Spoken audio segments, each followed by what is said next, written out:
So just a quick update on the crypto market. In my previous video, I said that the Bitcoin top might be in, and 2 weeks ago, I said that if we close below 117.6k, we would see more downside. However, previously, before we had made an all-time high around 1 month ago, I also said that if we bounce off this support zone from 109k to 112k, we would still be in a bullish move. However, my bias has flipped bearish, and just to give some perspective, while we were over here, I expected us to consolidate more between this support zone so that we could have a stronger move higher. However, what actually happened was that we just bounced off my first support zone and made an all-time high. So that gave rise to our bull trap setup 2 weeks ago, and now we also have a bull trap setup on the monthly.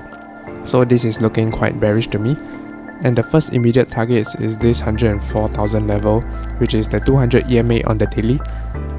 And on the weekly, we can see that we held this 20 EMA as support, but if we go below this 108k, we could quickly go to this 95k level.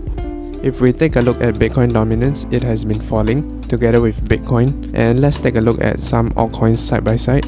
So on the right, we have Bitcoin, and on the left, we have Ethereum.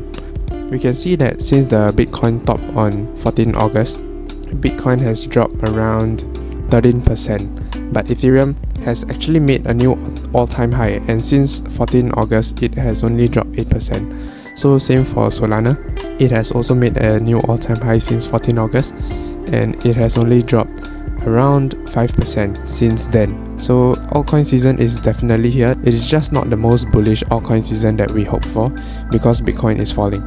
Be cautious of altcoin plays. There's definitely still some upside for altcoins, and be sure to take profits early.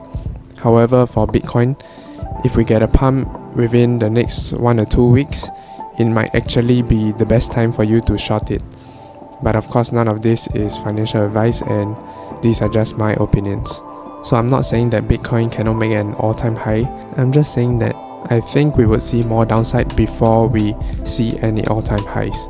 And the only way I would flip bullish for me to immediately cancel this move in the near term would be a strong green candle like the one we have in April and May, all the way up to 118k, and we hold that level.